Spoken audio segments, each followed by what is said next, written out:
Alguns tribunais não lidam apenas com réus. Eles fazem autópsia em organizações inteiras. Quando o sistema judiciário finalmente colidiu com os bandidos, o resultado não foi uma série de acordos silenciosos, mas uma sequência de confrontos de alta tensão que durou décadas e redesenhou o mapa da legislação sobre crime organizado nos Estados Unidos. Estamos falando de 177 pessoas presas em uma única tarde. Estamos falando de $1 milhão de fiança para cada homem no banco dos réus. Estamos falando de um presidente nacional e um vice-presidente recebendo sentenças de prisão perpétua enquanto suas famílias assistiam da galeria. E um julgamento de Waco tão volátil que terminou em anulação porque um único jurado tinha uma vingança pessoal. Esses 9 momentos são o registro do que acontece quando uma irmandade construída sobre um código de 1% encontra um sistema judicial criado para desmontá-la. Desde uma execução a sangue frio em um estacionamento da Louisiana em 1979 até a grande operação federal que prendeu a alta cúpula do clube, esses são os momentos mais chocantes dos bandidos no tribunal. Prisões em massa. Após o tiroteio de motociclistas em Waco, o dia 17 de maio de 2015 começou como um típico domingo de manhã em Waco, Texas, no restaurante Twin Peaks, na Interestadual 35. Era para ser uma reunião rotineira da Confederação de Clubes, um encontro regional onde organizações de motociclistas se reuniam para discutir legislação e a logística de eventos. Essas reuniões sempre foram território neutro, onde questões políticas dos clubes ficavam de fora. Porém, uma perigosa tensão territorial se acumulava há mais de um ano. Os bandidos, que dominaram o Texas por 50 anos, reivindicavam autoridade exclusiva sobre a cultura dos motociclistas no estado. Eles estavam em disputa com os cossacos, um clube menor que havia cometido 2 pecados capitais aos olhos dos bandidos.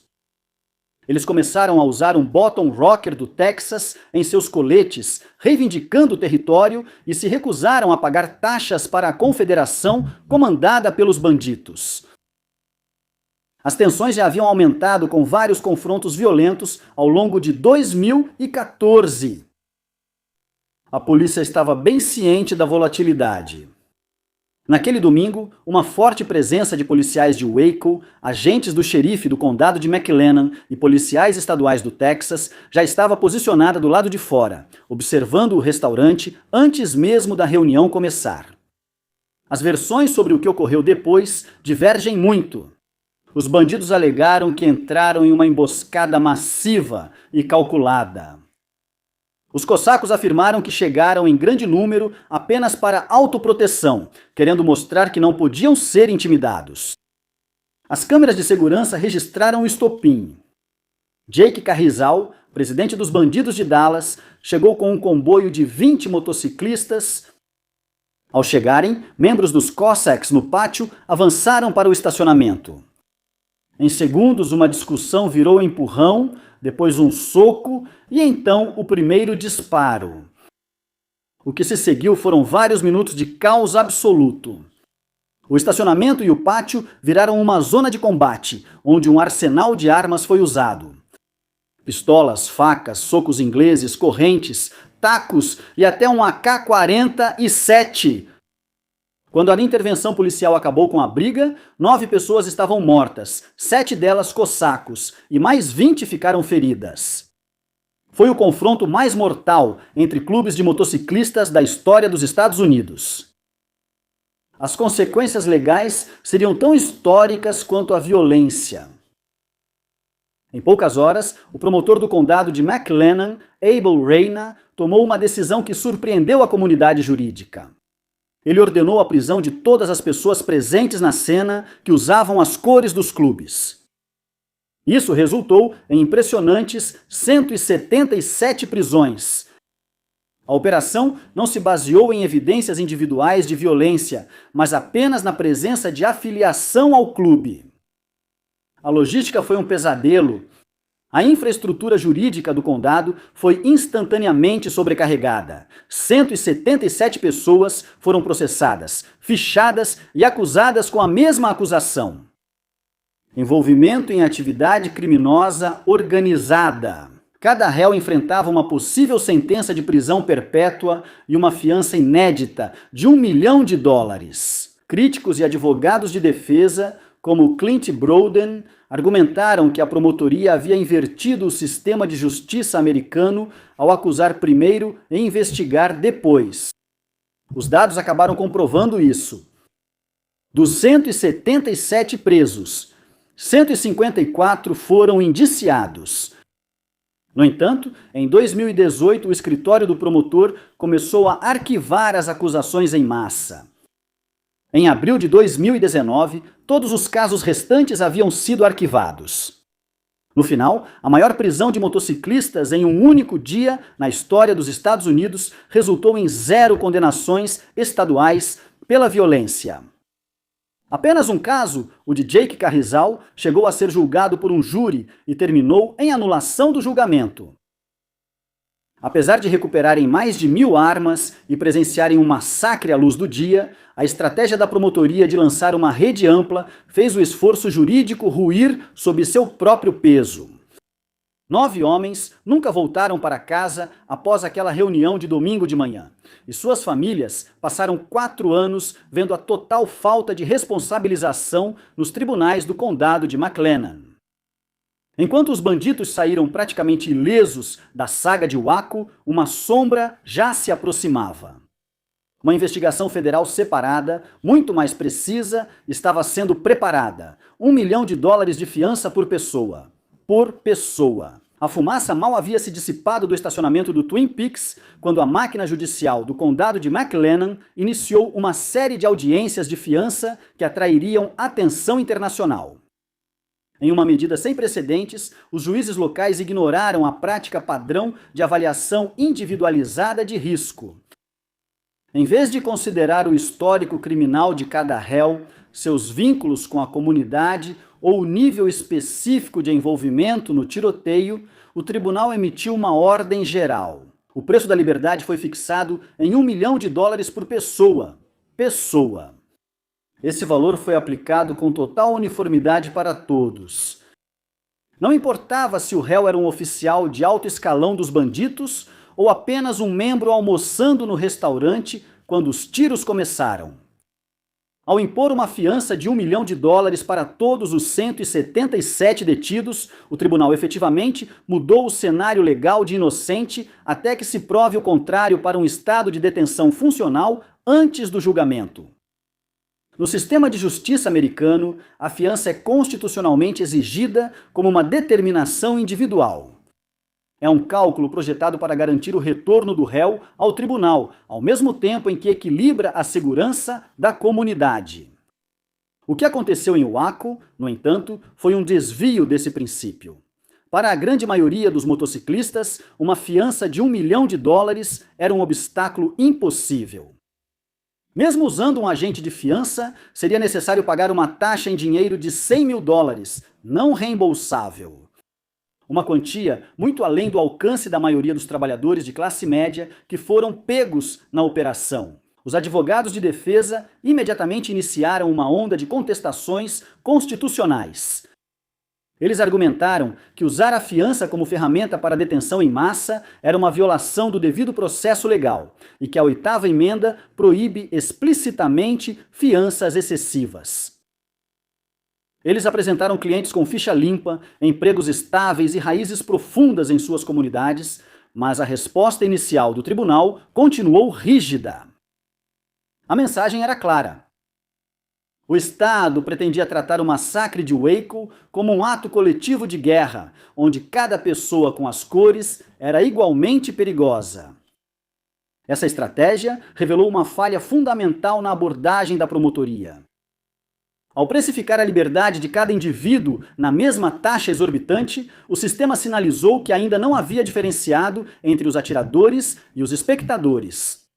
Era o equivalente judicial da estratégia de acusação em massa, eficiente para lidar com uma multidão, mas juridicamente frágil sob o peso da lei constitucional. Apesar de algumas fianças terem sido reduzidas após meses de audiências, a exigência inicial de $1 milhão cumpriu seu objetivo imediato. Ela manteve os 177 motociclistas atrás das grades enquanto o escritório do promotor público corria para montar os casos a partir do caos. No entanto, à medida que os meses se transformaram em anos, a falta de provas individualizadas acabaria provando que a aposta de $1 milhão do Estado era sustentada por centavos em relação ao dólar em provas reais. O colapso. A teoria da promotoria era tão ousada quanto abrangente. Em 17 de maio de 2015, as cores do clube eram uma confissão. Ao usar o patch, todo motociclista no Twin Peaks teria aparentemente se juntado a uma única organização criminosa coordenada. Sob essa lógica de culpa por associação, a identidade específica de quem atirou era secundária diante da culpa coletiva do grupo. Prove que a gangue era uma entidade criminosa, comprove a filiação à gangue e as condenações cairiam como dominós. Era uma estratégia feita para manchetes, mas não foi feita para o tribunal. Após as prisões em massa, um grande júri do condado de McLennan apresentou acusações contra 154 dos 177 motociclistas.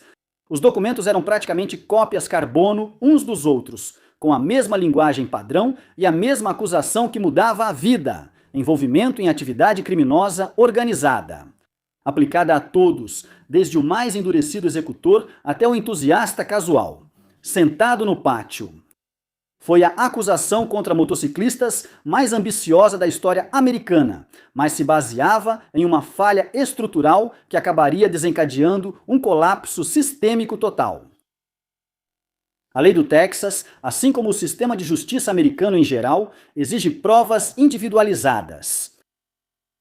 Para condenar um réu por crime organizado, o promotor deve provar que aquela pessoa específica cometeu um ato específico para promover os objetivos da gangue. Ao priorizar prisões em massa, em vez de investigações individualizadas, o gabinete do promotor se viu com uma montanha de acusações, mas apenas uma pequena quantidade de provas utilizáveis. Para a maioria dos 154 réus, o processo do Estado consistia em pouco mais do que uma fotografia deles, usando um colete e uma coordenada de GPS, colocando-os em um restaurante em uma manhã de domingo. Os advogados de defesa aproveitaram esse vazio de provas. Eles apresentaram uma enxurrada de petições contestando a constitucionalidade de criminalizar a mera presença em uma reunião legal da Confederação dos Clubes. Eles ressaltaram o absurdo de tratar igual um homem que nunca sacou uma arma e alguém que sacou. À medida que essas petições congestionavam o sistema judiciário do condado de McLennan, a narrativa pública começou a mudar. O que inicialmente foi apresentado como um golpe decisivo contra bandidos, começou a parecer um enorme exagero que ameaçava as liberdades civis de quase 200 cidadãos.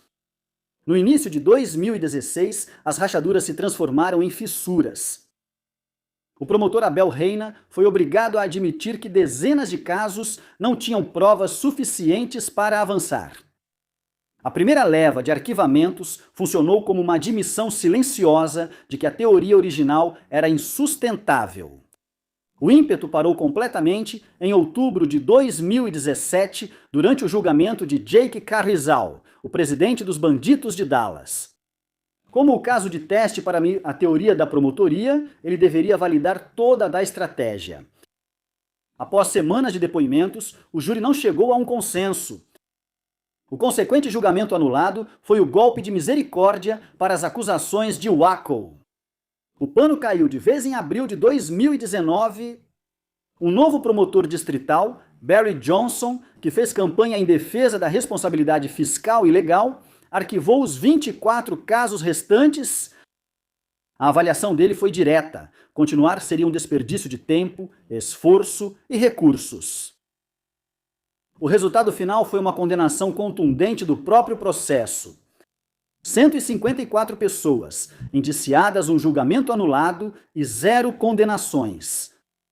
4 anos de litígio e milhões de dólares dos contribuintes não resultaram em nenhuma responsabilização em nível estadual pelas 9 mortes.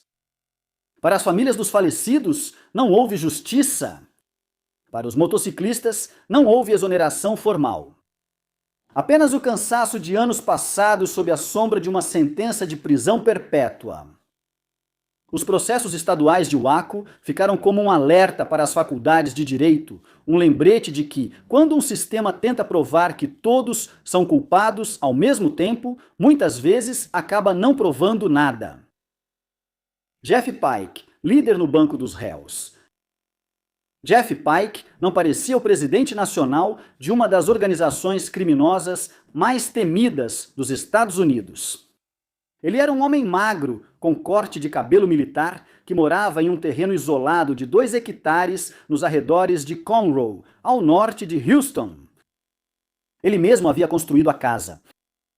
Ele andava de bicicleta, não só de moto, mas de bicicleta mesmo, em percursos de quase 18 quilômetros pelo interior do Texas. Ele administrava um negócio de fabricação sob medida, construindo e pintando motocicletas e carros. Ele era casado com uma contadora certificada e tinha 2 filhos adultos. Ele até tinha sido coroinha quando criança na Califórnia, antes de descobrir as motocicletas, uma história que contava alegremente em entrevistas como prova de que o homem descrito pelos promotores era uma ficção.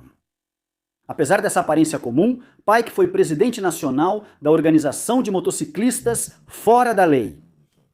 Bandidos de 2005 até 2016. Sob sua liderança, o clube foi classificado pelas autoridades do Texas como uma ameaça criminosa de nível 2, ocupando o mesmo patamar que os Crips, os Bloods e a Irmandade Ariana do Texas. Quando agentes federais o prenderam em 6 de janeiro de 2016 como parte da Operação Texas Rocker, Pike foi inicialmente liberado mediante uma fiança de $250 mil. Ele renunciou ao cargo de presidente e concedeu uma entrevista à CNN, onde riu da sugestão de uma guerra com os cossacos. Como você faz isso? Ele perguntou. Só o Congresso pode declarar guerra. Escrevemos uma carta para eles ou o quê? Ele se apresentou como um líder distante que não fazia ideia do que as maçãs podres em sua organização estavam fazendo. O julgamento federal que começou em San Antônio no início de 2018 desmontou essa defesa. Durante quase 3 meses, os promotores usaram a Lei RICO, o estatuto criado para desmantelar a máfia, para argumentar que Pike não apenas assistiu à violência, mas a sancionou. As provas ligaram Pike a um padrão de coerção brutal usado para proteger o território dos bandidos. A evidência mais assustadora envolvia o assassinato de Anthony Benesch em 2006. Benesch, aos 18 anos, tentava fundar um capítulo dos Hells Angels em Austin. Depois de ignorar os avisos para parar, Benesch foi executado por um atirador de elite enquanto jantava com sua namorada e 2 filhos pequenos.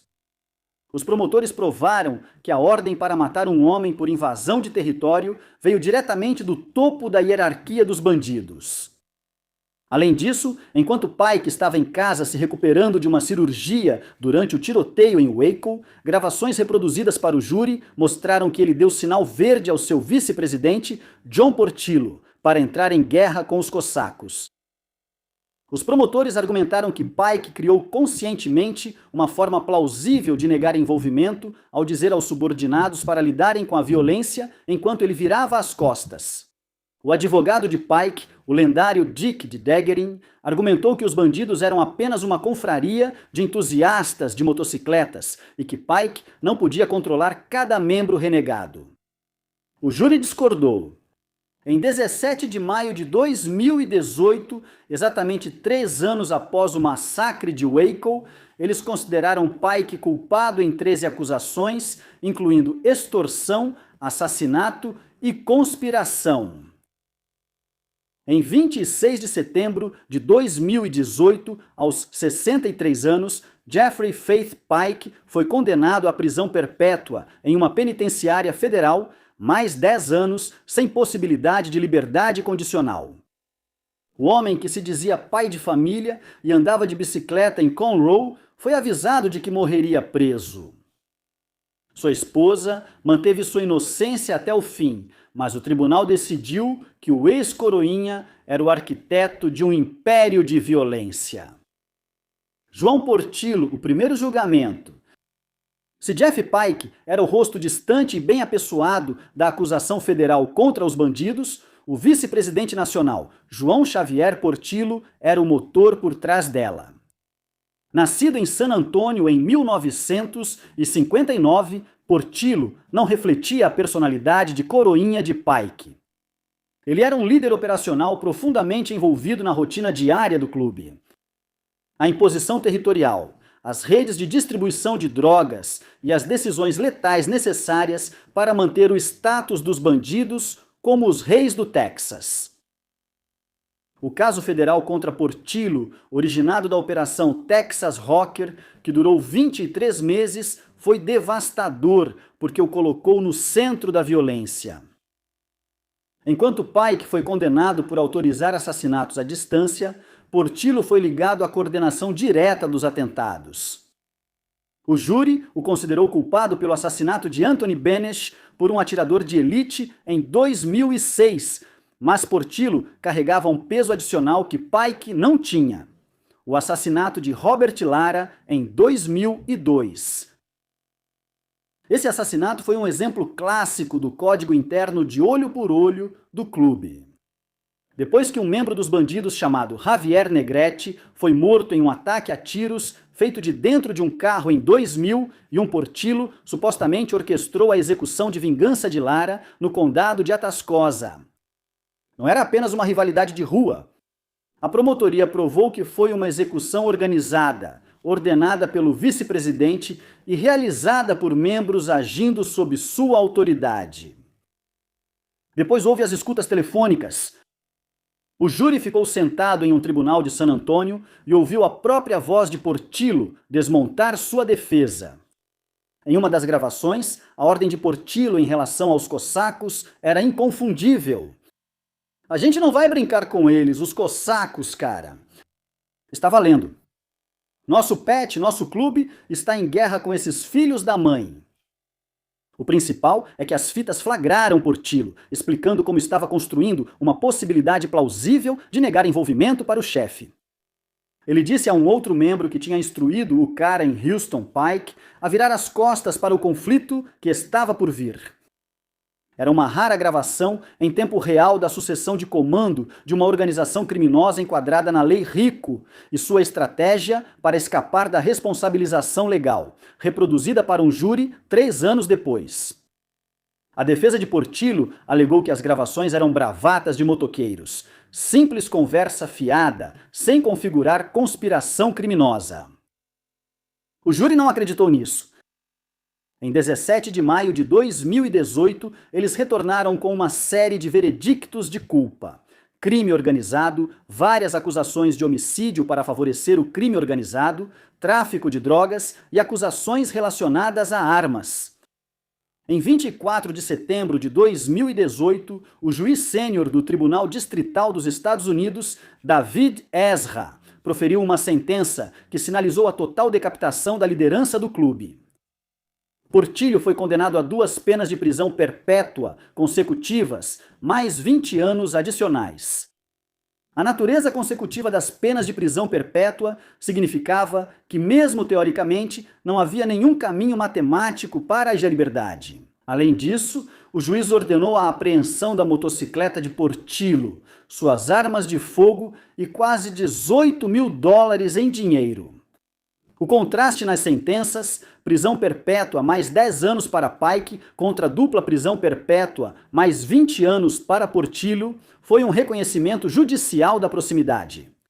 O homem que disse "está feito" foi responsabilizado de forma mais rigorosa porque foi ele quem girou a chave. Aos 59 anos, o vice-presidente ficou apenas com o eco da própria voz em uma gravação de prova federal. Jay Carrizal. O julgamento anulado que encerrou tudo. Jake Carrizal tinha 35 anos, era o presidente do capítulo dos bandidos de Dallas. e a primeira pessoa cujo caso de Waco realmente foi a julgamento diante de um júri. Ele também, como acabou acontecendo, seria o último. O julgamento começou em outubro de 2017, mais de 2 anos após o massacre. Era o caso Bellwether, o teste definitivo para saber se a teoria da acusação de culpa coletiva resistiria ao escrutínio do júri. Carrizal enfrentava acusações de liderar uma gangue criminosa de rua e de envolvimento em atividade criminosa organizada, o que poderia resultar em prisão perpétua.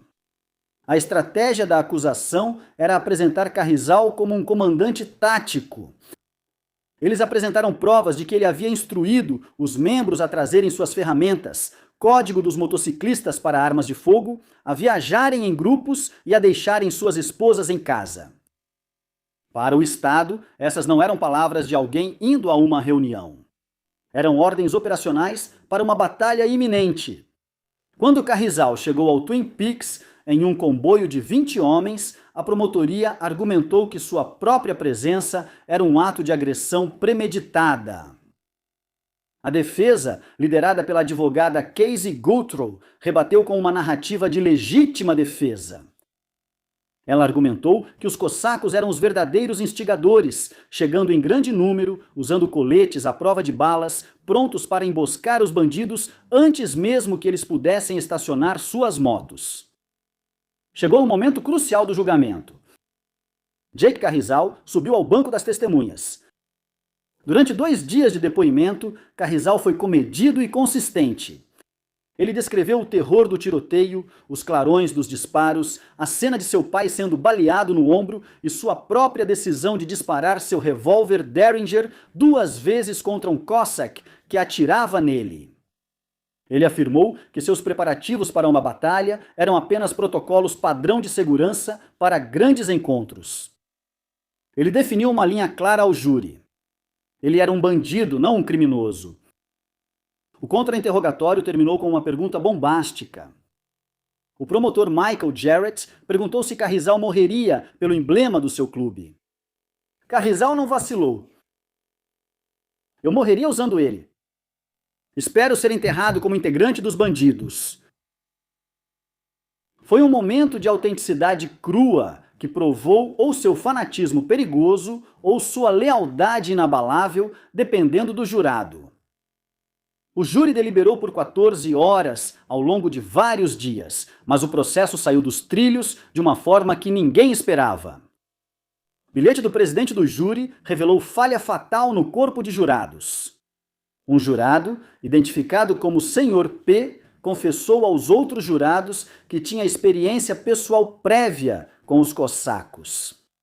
Ele afirmou que não mudaria de opinião, independente das evidências. Isso foi uma falha no processo de seleção do júri. Um jurado com interesse pessoal, alguém que deveria ter sido desqualificado durante a seleção, agora estava sustentando o impasse. Em 10 de novembro de 2017, o juiz Matt Johnson foi obrigado a declarar anulação do julgamento em todas as acusações. As repercussões foram imediatas.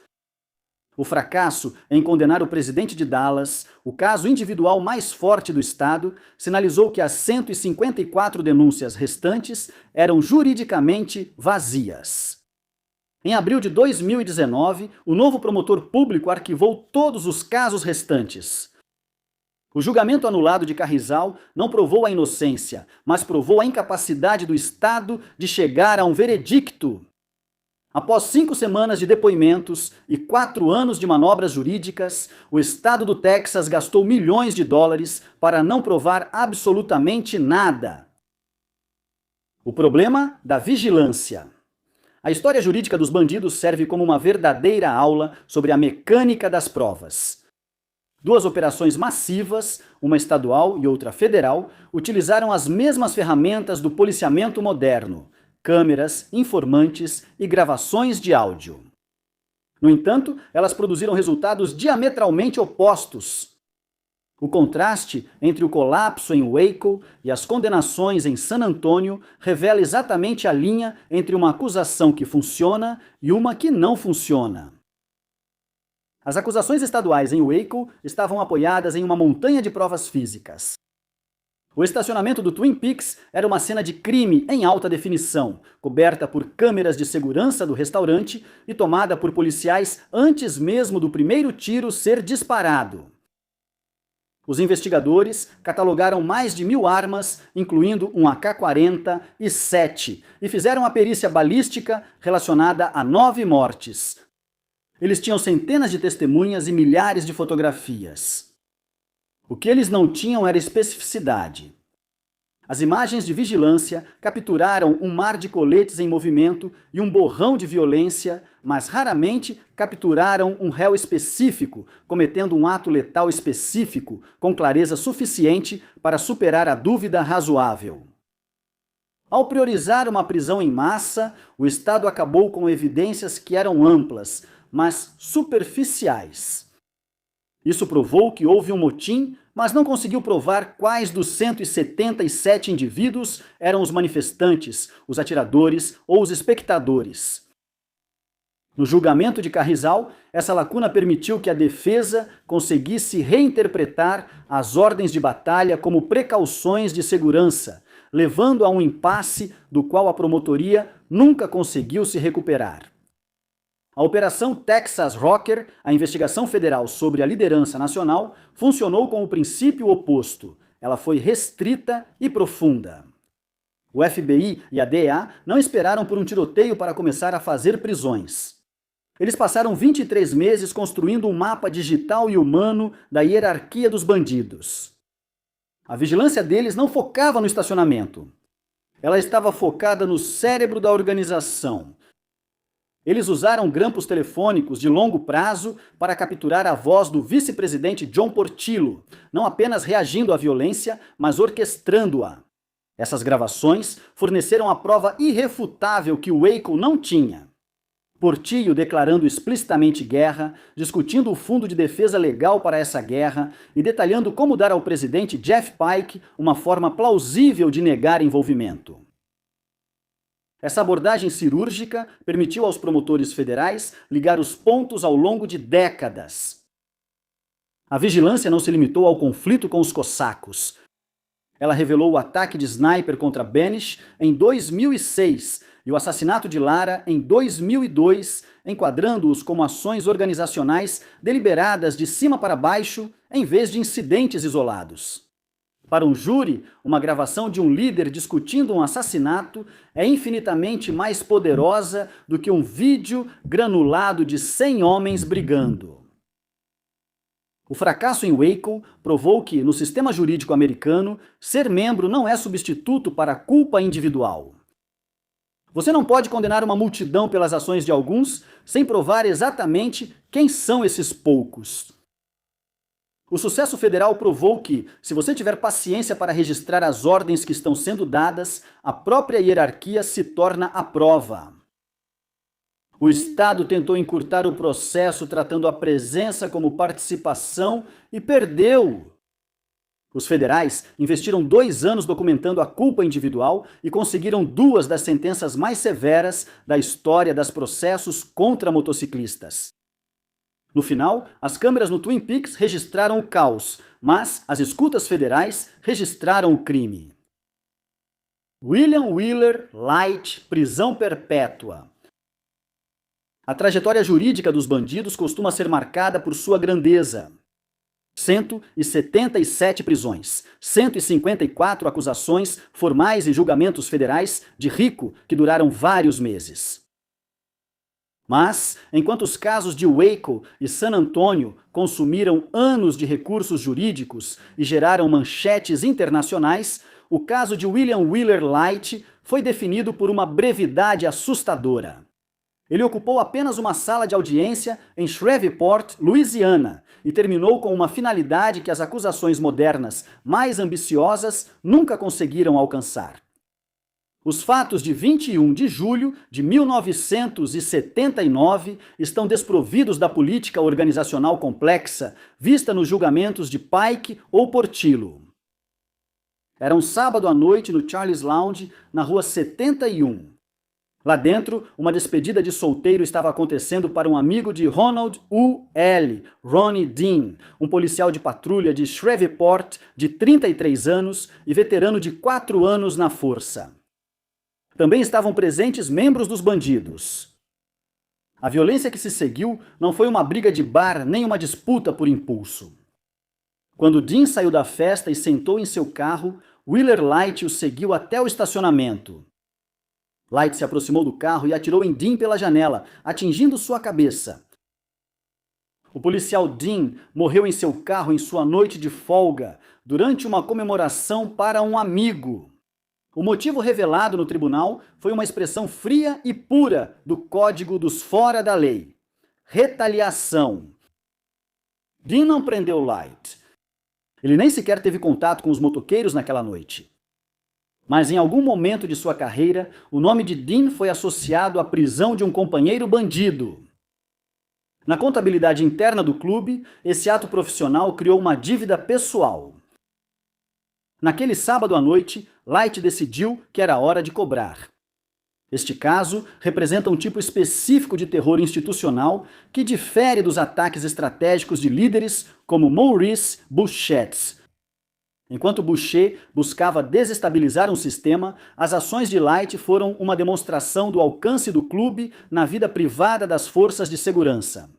Isso enviou a mensagem de que o Patch Fat Mexican exigia um nível de respeito que superava a lei e que uma prisão rotineira poderia perseguir um policial até um estacionamento anos depois. O julgamento na paróquia de Cado, processo número 111.844, não teve o mesmo espetáculo da era Rico.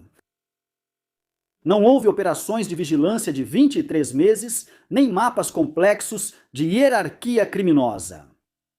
Foi uma acusação de homicídio direta. As provas eram claras, o motivo foi estabelecido e a resposta do júri foi imediata. Wheeler Light foi condenado por homicídio em segundo grau e sentenciado à prisão perpétua. Ao contrário dos casos de Waco, que terminaram em arquivamentos e anulações de julgamento, ou do caso Pike, que enfrentou anos de apelações, o veredito no caso Light foi definitivo. Light desapareceu no sistema penal da Louisiana e o caso permaneceu encerrado. Hoje, Ronnie Dean está enterrado no cemitério Forest Park West, em Shreveport. Sua família, incluindo uma sobrinha que tinha apenas 2 meses de idade quando ele foi morto, passou décadas visitando seu túmulo, mantendo sua memória viva através de histórias e fotografias. O legado de Wheeler Light é um nome em um processo judicial de 1979 e uma sentença de prisão perpétua que não ofereceu espaço para manobras legais. Na longa e barulhenta história das batalhas legais dos bandidos, este caso permanece o mais frio, um silencioso testamento final do custo do código dos One Percenters. A diferença entre imagem e prova. O capítulo final da saga jurídica dos bandidos não é definido por um único veredito, mas por uma tensão persistente e invisível, a distância entre reputação e prova admissível. Em cada tribunal apresentado nesses 9 momentos, todos os presentes, dos oficiais de justiça ao público, sabiam exatamente o que eram os bandidos. O mexicano gordo, Patch, precedia os réus como uma sombra. Décadas de trabalho de inteligência, perseguições em alta velocidade e estacionamentos ensanguentados já haviam condenado a organização no Tribunal da Opinião Pública. No entanto, como os julgamentos de Waco e San Antonio provaram, o sistema judiciário americano é profundamente indiferente ao que todos sabem. Ele só se importa com o que pode ser provado sobre uma pessoa específica em relação a um ato específico, além de qualquer dúvida razoável. Essa lacuna é a chave mestra para toda a narrativa dos bandidos. Nos casos estaduais de Waco, o promotor distrital Al Balrena tentou usar a culpa por associação à organização como um atalho. A teoria era simples. Os bandidos, como um todo, eram responsáveis pelo massacre em Twin Peaks. Portanto, qualquer um vestindo as cores era uma extensão dessa intenção criminosa. Mas, como as 154 acusações fracassadas e o julgamento anulado de Carrizal demonstraram, um júri não aceitará um colete como substituto de uma prova concreta. Eles não queriam ouvir sobre os 50 anos de história dos bandidos no Texas. Queriam saber exatamente o que Jake Carrizal fez naquela manhã de domingo. Quando a vigilância continuou ampla e as evidências continuaram superficiais, os casos evaporaram. Por outro lado, a acusação federal baseada na RICO teve sucesso porque passou 23 meses fechando meticulosamente essa lacuna. A Operação Texas Rocker não levou o clube a julgamento. Ela colocou 2 homens, Jeff Pike e John Portillo, em julgamento por decisões específicas. As escutas federais forneceram as provas detalhadas e específicas que o Estado não tinha. Elas não mostraram só uma guerra. Elas mostraram o vice-presidente ordenando a guerra e o presidente garantindo a negação plausível. Ao conectar ordens específicas a mortes específicas, os federais transformaram a reputação da organização em responsabilidade individual. Até mesmo o caso de Wheeler Light, em 1979, reforça esse padrão. Foi o veredito mais frio, porque foi o mais simples.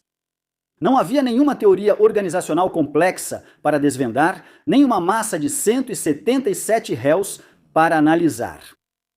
Era um homem, uma arma e uma vítima.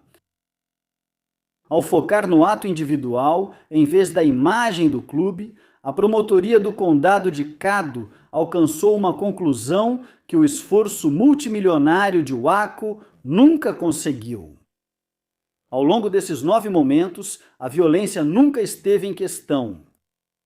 Os 9 corpos no estacionamento do Twin Peaks, o tiro de sniper em Austin e a execução em um estacionamento de Shreveport foram todos tragicamente reais.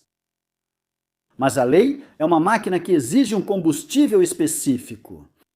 Ao tentarem alimentar a máquina com a imagem assustadora do clube, os promotores a fizeram engasgar.